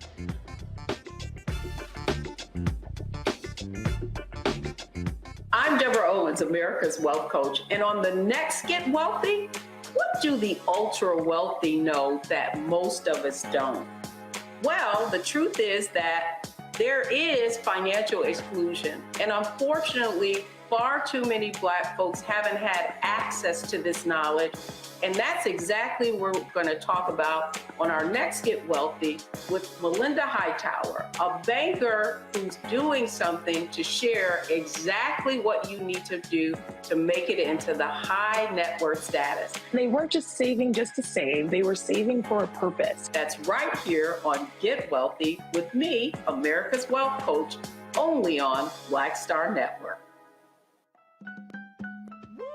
We're all impacted by the culture, whether we know it or not. From politics to music and entertainment, it's a huge part of our lives, and we're going to talk about it every day right here on The Culture with me, Faraji Muhammad, only on the Black Star Network.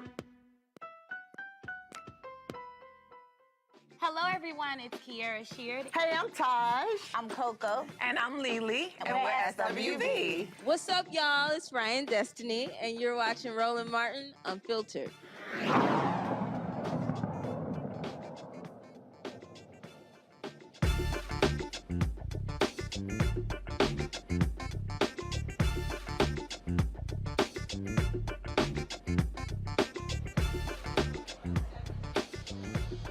All right, folks, welcome back to Roland Martin Unfiltered. We're here at the Mayflower Hotel for the National Bar Association dinner honoring attorney Fred Gray for being one of the 17 recipients of the Presidential Medal of Freedom. I have been off for the past couple of days. Reese Colbert filled in for me on Tuesday. Larry Walker filled in on yesterday. If y'all want to pull the video up, we were, of course, I had to fly back to Alabama because Deshaun Smith, who is our driver, he was driving the Rover-Mobile, our sprinter, from New Orleans back to D.C. with our equipment when he was basically forced to swerve. So there was a white man driving a white Malibu who kept, like, Deshaun would change a lane, he would change a lane. Deshaun would change a lane back, he would change a lane back. It's kept going back and forth.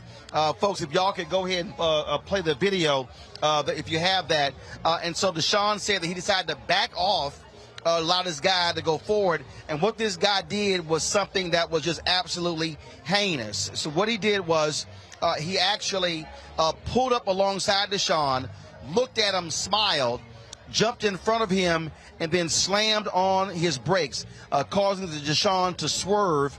And the sprinter flipped over, y'all, flipped over 7 times. Chad Washington, who was driving our other SUV from behind, Chad said he actually thought Deshaun did not make it. If y'all go to my YouTube channel, y'all can go to my Facebook page, y'all can pull a video up, y'all, not show these photos. Come on now, it's a video show. You'll see the video when we arrived on the scene yesterday to the actual, to actually see it. And so it's significant. So you see all the damage. The Rover-Mobile is totaled. It's completely totaled. Now, all these folks, I posted something on Instagram, and the folks have been talking about, oh, y'all were underinsured. No. When we insured the vehicle, we could only insure it up to $125,000. It cost $195,000. They would not allow us to insure it for more. And so, yes, we looked at gap coverage and all that sort of stuff. That was a deal. So there's a black upfitter company out of Atlanta. It's the only black upfitter company in America. We are talking with them right now. We're designing our next sprinter. They put a rush order in. They contacted Mercedes. Mercedes has looked at what happened here. And, in fact, their engineers are studying our video, saying that there are safety features exactly what they were supposed to do, because what happened was when it was impact, all of the airbags in the driver's cabin, only Deshaun was in the sprinter, they all came out and pretty much created a cocoon around him, and so he was able to walk out through the front window. He suffered contusions on his body. His thumb was injured, but that was it. That was it. We got him, yes, he came out of the hospital later that day. We got him yesterday. We went down to Birmingham. We got all of our equipment out of the sprinter. We got to be in Birmingham in a couple of weeks for the SWAC Media Day. So Sheila Smoot, former journalist, we left a number of our items with her. We then loaded the other SUV back. They drove that back. We didn't want Deshaun flying because of a concussion issues. and so we didn't want him flying because we could have swelling in the brain. So Deshaun is back. Chad is back. We're so glad that they are well, but y'all see the level of damage to the vehicle. It is completely destroyed, and so we are working right now to get a second one. And so I want to thank all of y'all, folks in Alabama, folks in Louisiana, people all around the country. They've been calling, they've been texting. Folks were stopping me in the airport yesterday. I was at the White House today. Folks were stopping me there. People had heard about it. And so we appreciate everybody. And like I posted on Instagram, we're going to have to, look, Obama is going to cost us probably another $75,000 to $100,000 to pay for a new one. And so that's what we have to do. I have people talking about, what about all the advertising money? Bottom line, y'all, nobody budgets all of a sudden have to drop another $75,000, $100,000 on a vehicle that we only got 18 months ago. So, again, I just want to thank everybody for calling and texting. People have been commenting on all of your prayers. We certainly appreciate it. Look, equipment can be replaced. We've got to replace some of our cameras, other stuff, but you can't replace somebody's life. And so we certainly are glad that Deshaun is well.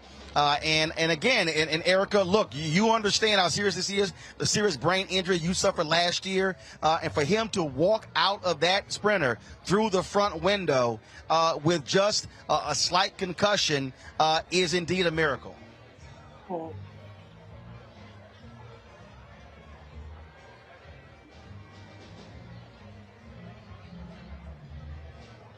And I know it's tough for you, Erica, to see that, because what you went through, and you've gone through more than a year of rehab, and when you had your accident, you talked about just how painful it was. And again, there was no one else. Luckily, no one else was in the vehicle. And folks, this person did this on purpose. Unfortunately, nobody captured his license or nothing. But he literally looked at Deshaun, smiled at him, and pulled in front and slammed his brakes, causing Deshaun to have to swerve. Roland, I will say this with relationship to Deshaun. Praise God he's still with us. Because March 15th, 2021, the 18-wheel truck that hit me, the driver did that intentionally as well. He hit my car, which is a Mercedes, thank God, German engineered tank, twice from the back.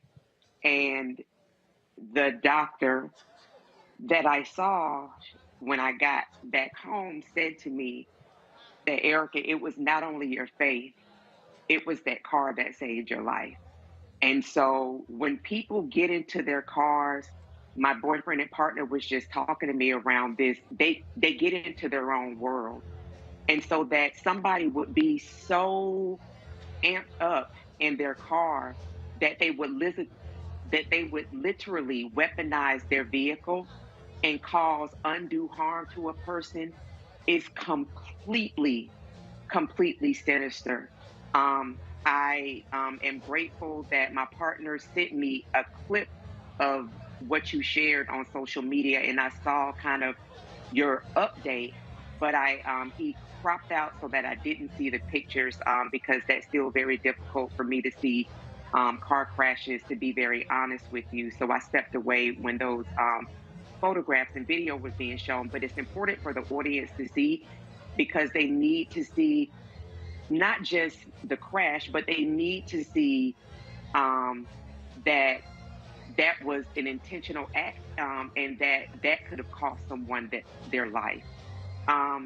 What I will say with regard to Deshaun having that level of accident, my prayer is that he is granted all of the space that he needs for healing, and he is afforded all of the care that he needs, and that I'm so very glad that he's still here with us today to still testify to his life. And may he have as much grace to heal.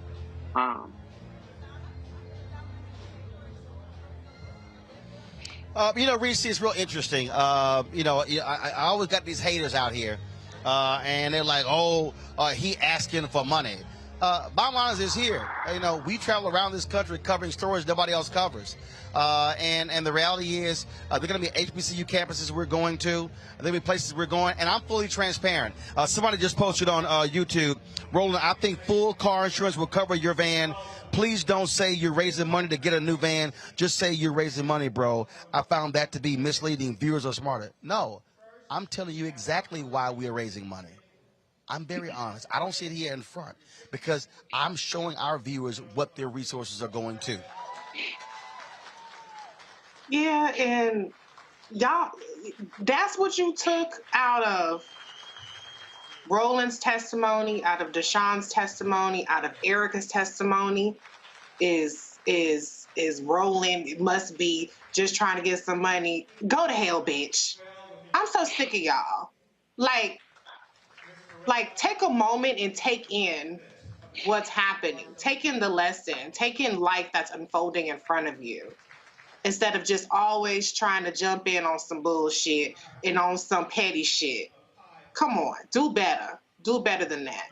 If you don't want to give, if you ain't got it to give, don't give. But you can shut the fuck up and not give. You don't have to be loud and not give. Nobody is twisting your arms. Nobody is docking your pay. If you have it in your heart, and if you have the ability to give, then give. And see how simple that is? It's simple. But at any rate, whether you give or don't give, I just thank God for Erica, for her being here with us. I thank God for Deshaun. And I thank God for the entire Roland Martin Unfiltered family, because we are a family. This ain't CNN, this ain't Disney behind us, it ain't whoever Fox behind us, it's a family. And if you don't look out for family, that's on you. That's not on Roland. That doesn't speak to Roland's character. That speaks to your character. And if you ain't got it, you ain't got it. I understand it. But don't be a belligerent asshole about it. And if I And you know, Greg, bottom line is here. Erica, go ahead. Go ahead, Erica. Go ahead. And I just want to say, with regard to what Reese said, to tack on to what she said, it was Roland Martin Unfiltered. It was my big brother Roland. It was my sister Reese. It was Dr. Greg Carr. It was Dr. Avis Jones-Weaver. It was all of RMU staff that was cash apping me, because you don't know what the hell Deshaun is going to have gaps for. So, as Reese said, if you don't have it to give, that's cool. But the bottom line is, what Roland does, he's completely transparent about every damn monitor, all pieces of equipment, what he needs, what he's desiring to present excellence to us. And as Reese said, if you ain't got it to give, don't give it. But damn, don't use your keyboard cowardice and type something when he's doing exactly what he's been doing for several years now, which is being transparent, being very honest, laying to bear what it is.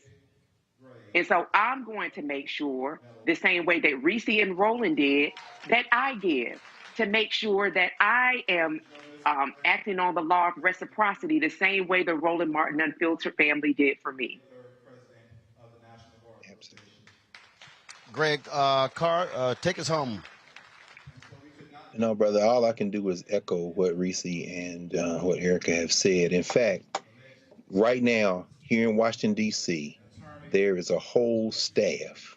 You just got through transporting 1.5 dozen of that staff to cover Essence Fest. And it was widely covered on CNN. It was in the New York Times. I saw it all over MSNBC. No, I didn't.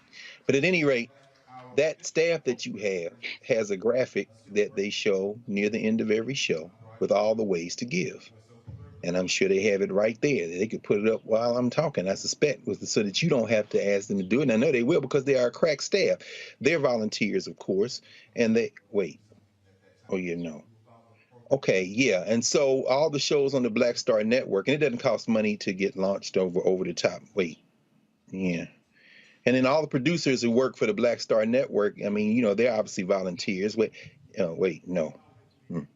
I'm trying to think of who is actually volunteering. It might be the guy with the microphone who doesn't take a salary, who does speaking engagements, and who started a whole ass network out of his mind by working for years long before he left those other engagements, whether it be CNN, whether it be TV One, with this in his mind, that this was the vision. And here we are at a watershed moment that has unfolded over the course of the last several years, including two of which was a whole ass pandemic.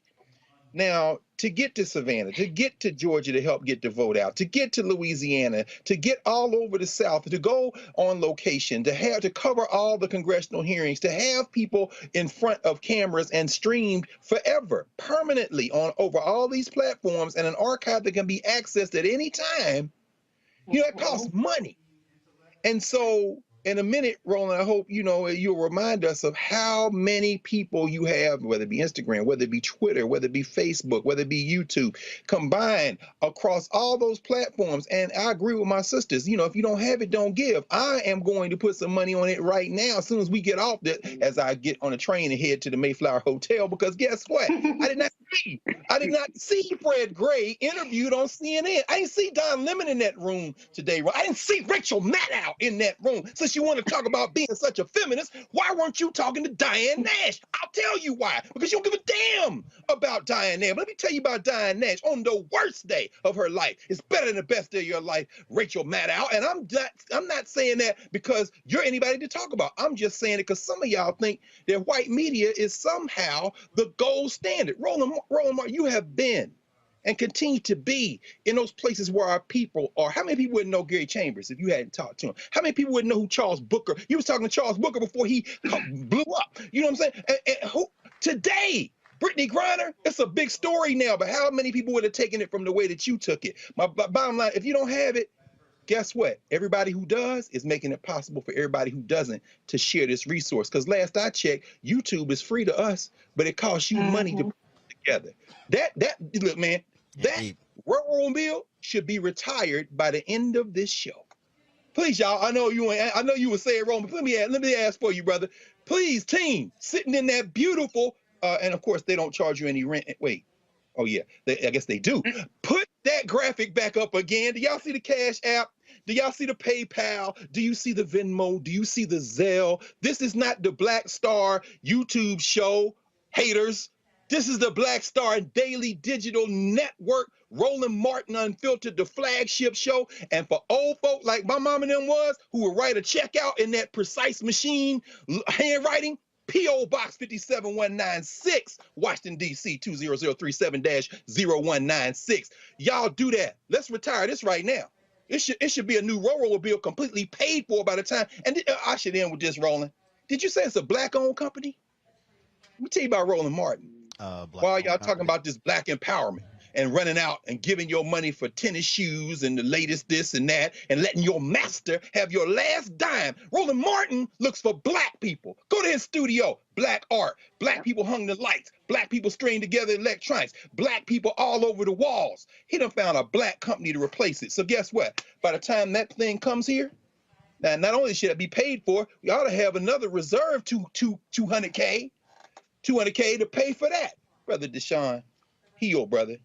And you fool that smile that maybe be watching this right now, oh, your day's coming, baby. You and that damn 18-wheeler driver that tried to do something to our sister Erica, but she's protected by something much bigger than you will ever glimpse in your miserable life. So y'all put this on it. Well, folks, I certainly appreciate it, Greg, Reese, and Erica. Thank you so very much. iPhone 13 on us for every customer. Current, new, everyone. To show the love. How about sushi? I just had sushi for lunch yesterday. How about tacos? Automatic emergency braking, one of 6 advanced safety features standard on every 2022 Chevy Equinox. Find new technology. Find new roads. Chevrolet. It's time to be smart. Roland Martin's doing this every day. Oh, no punches! Thank you, Roland Martin, for always giving voice to the issues. Look for Roland Martin in the whirlwind, to quote Marcus Garvey again. The video looks phenomenal, so I'm really excited to see it on my big screen. Support this man, Black Media. He makes sure that our stories are told. See, this difference between Black Star Network and Black-owned media and something like CNN. I got to defer to the brilliance of Dr. Carr and to the brilliance of the Black Star Network. I am rolling with Rolling all the way. Honored to be on a show that you own. A black man owns the show. Folks, Black Star Network is here. I'm real revolutionary right now. Rolling was amazing on there. Stay black. I love y'all. I can't commend you enough about this platform that you've created for us to be able to share who we are, what we're doing in the world, and the impact that we're having. Let's be smart. Bring your eyeballs home. You can't be Black-owned media and be scared. You dig?